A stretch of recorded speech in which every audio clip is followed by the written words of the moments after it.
Hello everyone and welcome to the Constructive Criticism Network. This network is here to help you improve at Magic the Gathering at every level. From Pauper Leagues to Top 1000 Mythic, we've got you covered. If you want to hear the entire network, head on over to our sponsor at PureMTGO.com, where you can hear each and every show, each and every week, and check out their sponsor, MTGO Traders, and tell them that the CCMTG Network sent you. Now sit back, enjoy the show. From YouTube, podcasts, and more, here's this week's episode from ConstructiveCriticism.com.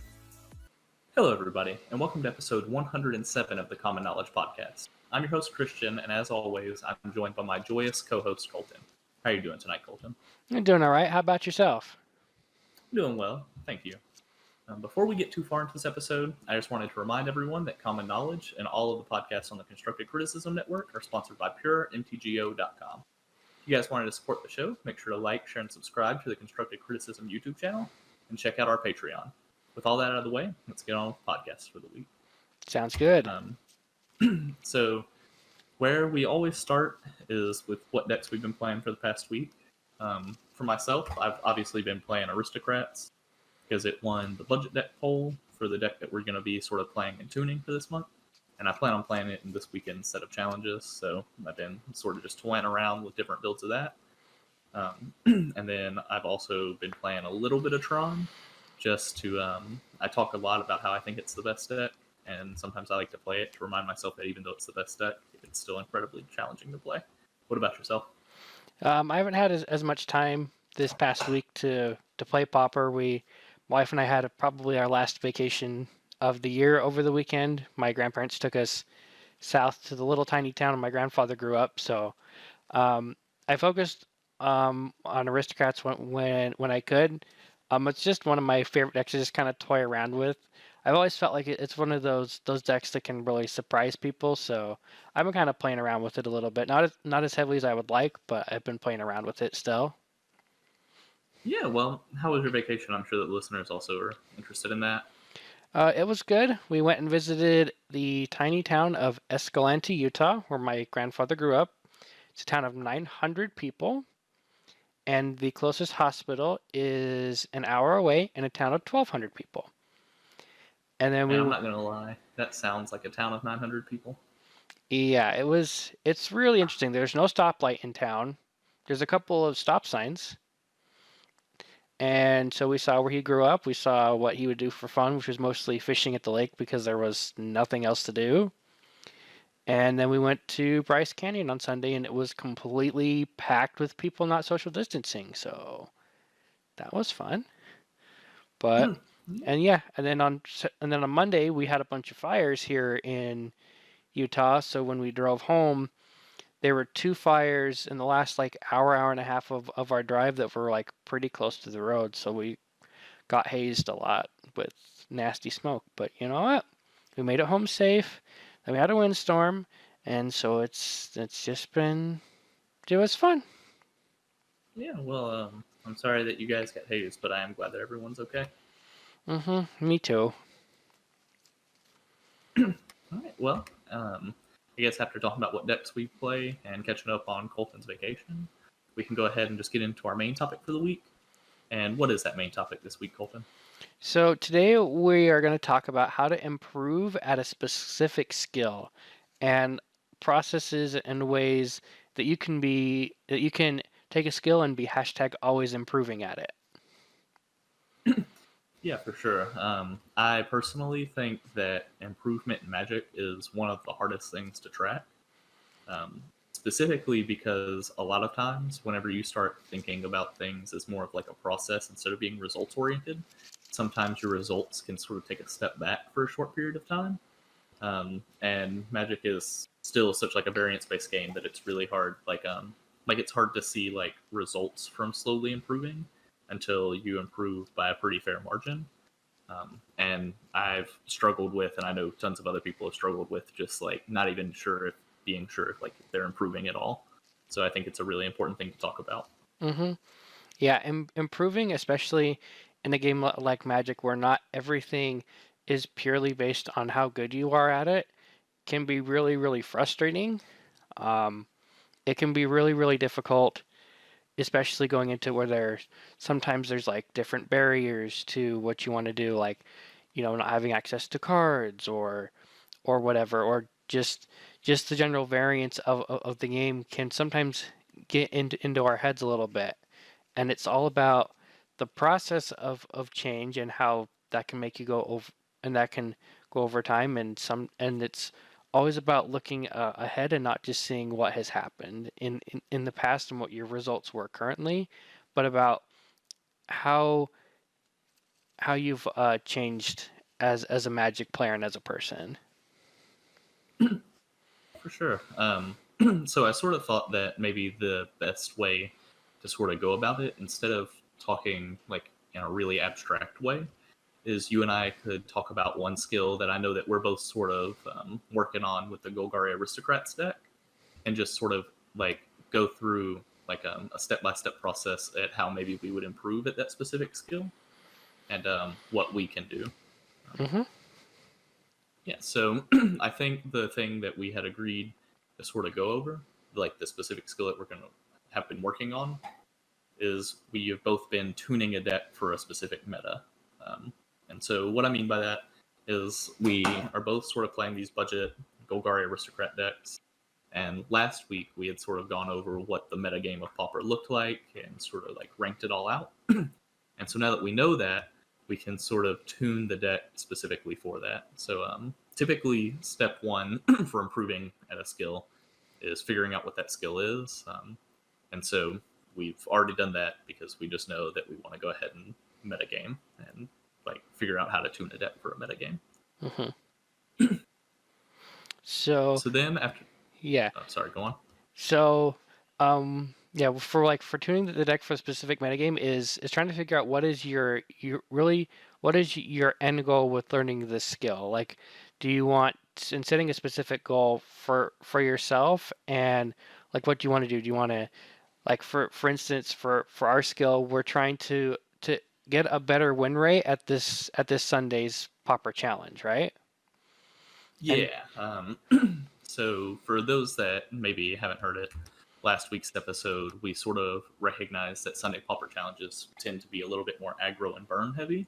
So that's specifically the meta that we're going to try and attack here. Mm-hmm. So our step is we're trying to beat a more aggro heavy meta game. So what are we going to do to do that, Christian? Yeah. So typically after that, I like to start with consuming content related to the skill specifically. So for this would be consuming like Pauper content about the meta.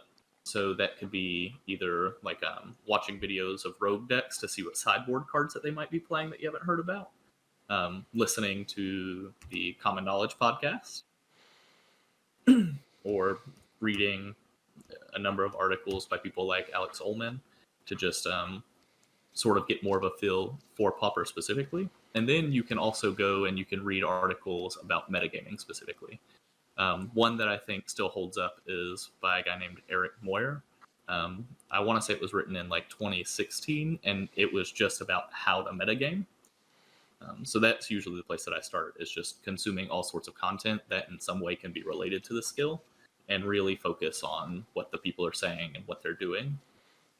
Mm-hmm. Yeah, and another important point to learn about metagaming as a general rule is that you're metagaming typically for a specific event or set of events. If you attempt to metagame for an entire format at large, like you try to format, like if you try to metagame to play like a bunch of Pauper leagues or something like that, where you're going to see a lot more diversity. Metagaming is typically not going to work for you. You metagame for a specific event or a specific tournament. Yeah, that's actually an incredibly good point. So, for example, it would probably be like a bad idea to metagame for like Pauper leagues in most scenarios, just because you're going to be playing against such like a wide range of decks. Now, of course, there are like like exclusions to that rule. So, like for example, when Astrolabe was sort of around pretty much every deck was like an Astrolabe good stuff deck, and you basically had Astrolabe, aggro, control, and mid range. So like that would have been a fine time to metagame for Pauper leagues. Mm-hmm.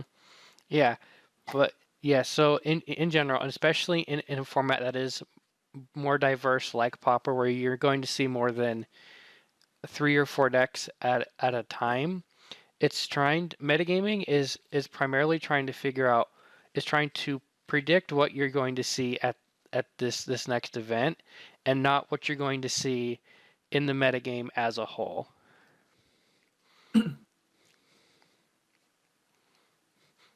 And so, sort of after we go through like consuming content and stuff like that, I usually like to start to like theorize ways to like that I could be implementing this skill or working on it.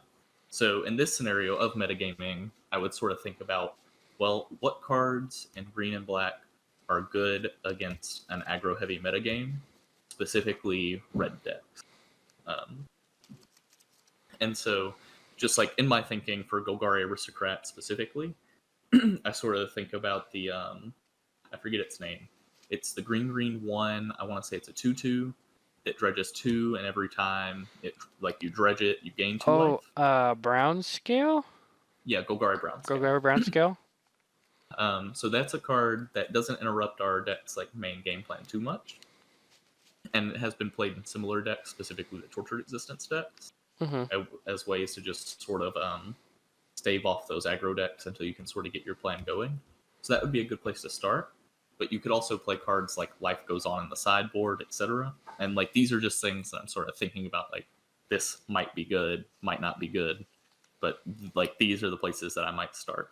Yeah, and it's also not just including cards in your deck that are actively good against aggro decks that you expect to see, but also not including cards in your deck that are more likely to be bad against those aggro decks you're expecting to face.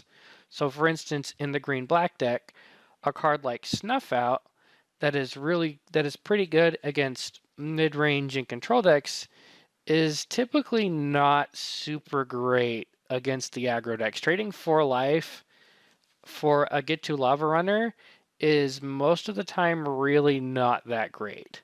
It's not that great of a trade. You essentially gave them a 2-for-1, or sometimes even a 3-for-1 against the burn deck, because you traded your 1 card plus 4 life to kill their dude, which 4 life was between 1 and 2 burn spells. So you essentially just kind of traded. You just kind of just 2-for-1 yourself in that aspect. Yeah, that totally makes sense to me, and it's definitely something to keep in mind. Is like if you're trying to beat a specific type of deck, just don't include cards that are actively bad against that type of deck. Yeah, unless you feel like you have an incredibly good sideboard plan. Yeah, if you like you have an incredibly good sideboard plan, that's fine. But if you're trying to play against a specific metagame and you're trying to figure out like what is the best card, like the first thing you look at is your flex slots and go, okay, where do I think I'm going to go this weekend or this tournament? And if you're looking at your deck and you're playing and you're expecting to play against just tons and tons of mono green aggro and tons of especially mono red, and you're like, that's a lot of cards that cost me life. It's probably not a good spot to be. Yeah, for sure. So then after that, the next step that I sort of like to do, and again, this is like typically I play Magic while like I do these skills, like sort of like in between, but a lot of this is done like before I even start like playing games with these in mind. And the next one is I sort of talk to people like around my skill level or better than me, or just like somewhere in that ballpark, about like what they might do if they were working on this specific skill. So like for example, in this case, playing Golgari Aristocrats, it's not really a deck that I have much experience with, but I know that Colton does. So if I were like, Colton, I need to beat a burn deck, I might ask him for cards that he thinks might be good against aggro decks. Serrated Scorpion is good against aggro decks. Exactly. And he might suggest things, he might point me in the direction of content, and if that's the case, I would be returning to step 3. He might help me theorize, which would be us jumping back to like step 4 in this process, or like at least in my process. So we can really like go about improving at the skill. But then all of a sudden, you might have a whole group of people working on the specific skill with you, or the specific deck, or whatever it is you're trying to improve. And that's like the main way to improve at Magic, in my opinion, is just like numbers. Like you can't possibly learn everything that there is, especially if you're like spending 2 weeks to prepare for one tournament, or like 4 days to prepare for one tournament. Like, you can't possibly play every possible match of Magic, and even 10 people couldn't play every possible match of Magic, but they can play much more than one person could. Yeah, asking people around you what they think, especially folks that you know that are at your skill level, or those that you consider to be better players than you, or someone who's played the deck for a long time. Like, for instance, if I was going to play probably almost any sort of fair mid-rangey deck, the first person I would think of to like read their articles or to ask a question would be someone like Reed Duke, like someone who was been known for many years for playing that style of deck and had a lot of success with it. And finding people, it can be a little bit more difficult, but finding someone who's not only better than you just at the game in general, but also like for this instance, like has had success at tournaments, and they know like what to expect when to walk in, what kinds of things you should be looking for in a metagame, and so forth, and what kinds of changes you can make to a style of deck. Yeah, and so this also sort of begs the question, at least to me, like, what happens if maybe you don't like know many people around you that play Pauper or that play Magic in general? And so that I would say is like sort of use the internet to your advantage. So like, for example, we have an email that people can always email that we always plug at the end of our show. I know, again, Magic Twitter sort of gets a bad rap, but there are tons of helpful people on there. So like people that I'm thinking of are like Spencer Howland, Drac V, I believe is his name, is someone that's pretty active in the Pauper community. Pauper Sphere, Pauperganda has a pretty good show. All of these people I've like seen sort of talking about Pauper, and so those could like be places to go. Any like Discord service working on a specific deck or a specific skill or a specific format. You're not limited to people that like you like know in like your everyday life or anything like that. And so like if you feel like you might be behind the 8 ball, just be. Oh. Hello? Can you hear me? Yep, I can hear you again. Gotcha. What part did I cut out at? Talking about Discord. Okay, yeah. So basically what I was just saying was like you can go to like Discords, Magic Twitter, or anything like that if you don't know someone in real life. Just so you can keep working on these skills, because like you shouldn't feel handcuffed just because you don't know many players around you or anything like that. Yeah, the Pauper format especially tends to be a little bit more sparse for paper players especially. So we have a Discord for all our patrons, of course. For $1 a month, if you support us, you can join our Discord. And there are a couple other ones that I've been a part of. Let me pull it up right here. The one that I've been most active the most, besides of course our own Discords, are the Pauper Guild, run by Drac V and a couple of the other guys that are really huge Pauper fans. Over on Spencer's channel, He's a Game Media, he also has created a Discord and a section just for Pauper as well, so you can ask. We're both in there. There's some other great community members that are in there too, that you can ask your questions to. For sure. So then after sort of like talking to the people around you or people over the internet or anything like that, that's when I start getting into like really playing the games. So this could either be playing games against, maybe like local friends or people in your local meta if that's what you're preparing for. Or this could be playing games like on Moto, just again running through leagues. but you play with your goal in mind. So for this, for example, I might play against someone, like have them play different burn and red decks, and I would be trying out different configurations, and I would be paying attention to every time that I drew those cards. Really do. I might ask my opponent, like, "Hey, whenever I played this card, how did it feel? Like, was it good or bad against you? Why?" Just so you can sort of figure out like what might be good or bad. Yeah, and Um, make sure you don't just throw your tickets running through leagues. Just running through leagues is a good way to kind of learn what people play in the metagame as like a general rule, like what decks exist, and is also a good way to learn your deck. But in this case, it's not really that great for what to expect for an upcoming metagame, and it's not really good against testing specific decks.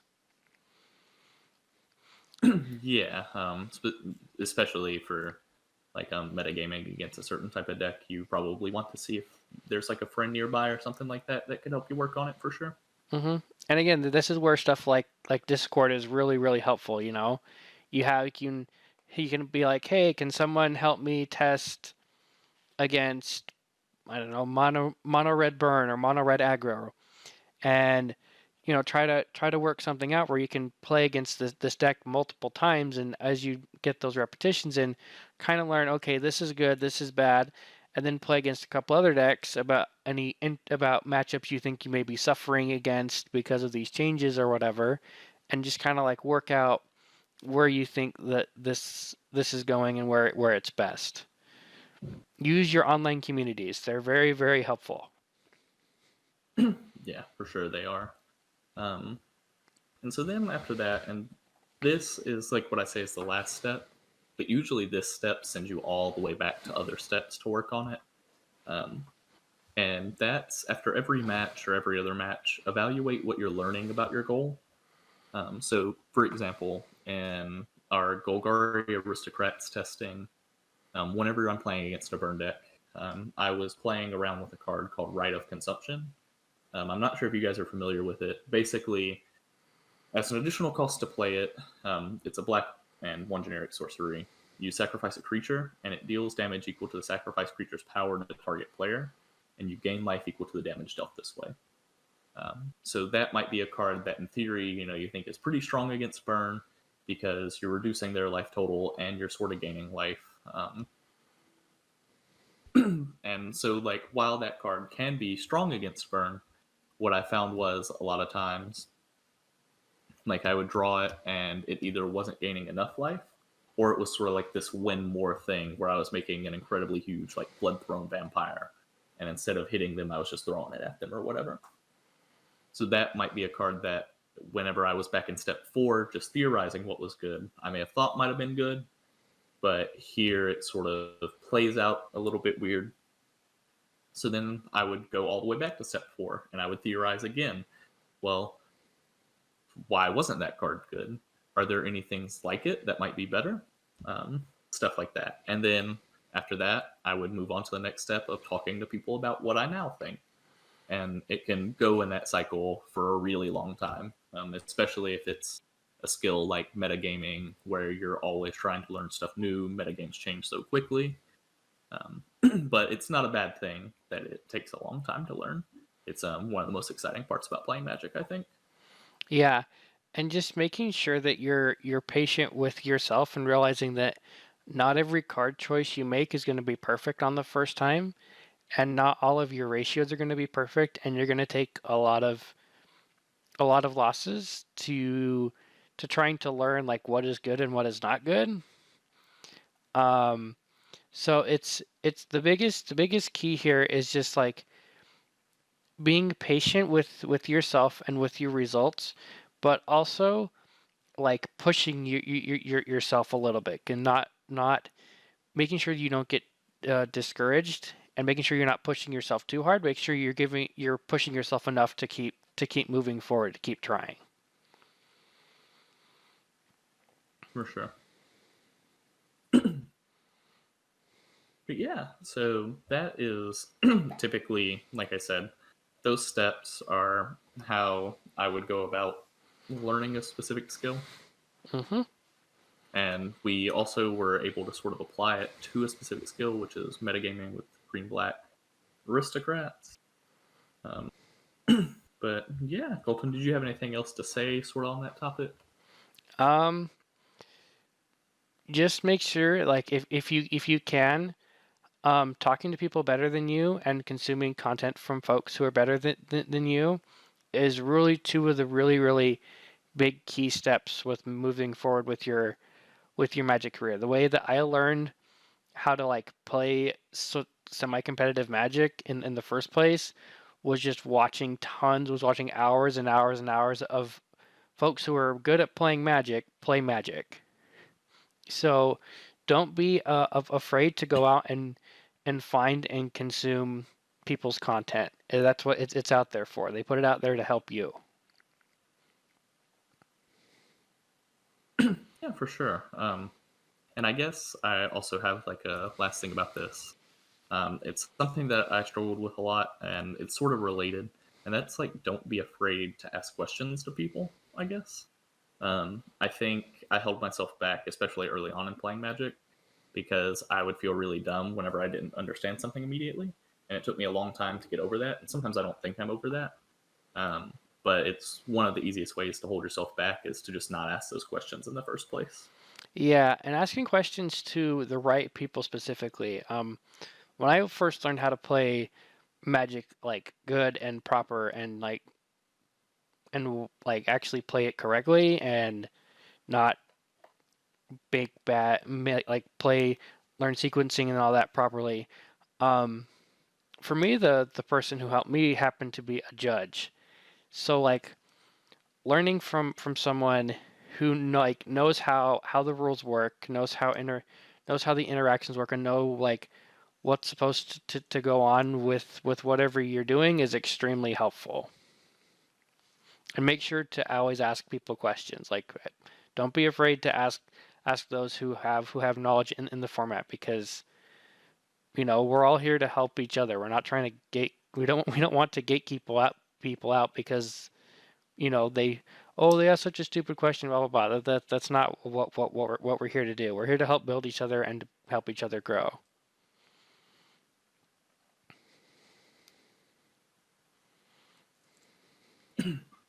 Yeah, I couldn't agree more. But anyways, I think that we sort of covered that to the best of our ability. So did you want to get on to what cards we might play in our sideboards for this next week? Yeah, so we decided to go with some anti-control cards. As weird as that sounds after talking about aggro decks for for 25 minutes. Because if you watched our last week's episode, you'll notice Christian talked about how on Saturday, Tron and black control decks seem to do extremely well, and then on Sunday, it's the red decks and the mono green aggro decks that seem to just run rampant all over the place in the top 32. So we're gonna go with some control hate cards. So Yeah, do you want us to talk about yours first, Christian? sure. So mine is a card called Standard Bearer. For those not familiar with what it does, um, it is, I believe it's a white one. Is it a 1/1? Mm-hmm. Colton, do you know? Yeah, it's last time I saw it was 1/1. Unless it's changed. Yeah, so it's a 1/1, and its creature type is Flag Bearer. And basically, all that it says is that if an opponent were to play a card that targets a creature, one of the targets must be a Flag Bearer.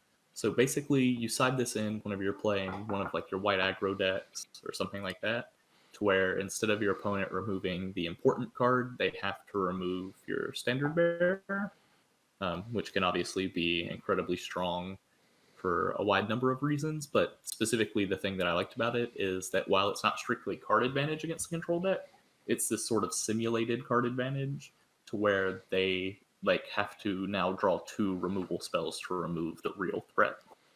Yeah, this card is especially good. I feel like in a deck like Mono White Heroic, where you're trying to put a lot of your eggs into one or two baskets, and sometimes it really sucks when your opponent top decks that Cast Down or that Doomblade or whatever, and just boops your 8/10 Centaur, and just making sure that you have that extra layer of protection, especially in those go tall decks, to me is really, really important. I agree. Especially since we noted last week that the rise of black decks recently tends to really hurt a lot of the white decks, especially the mono white decks. It's kind of knocked them almost completely out of the metagame.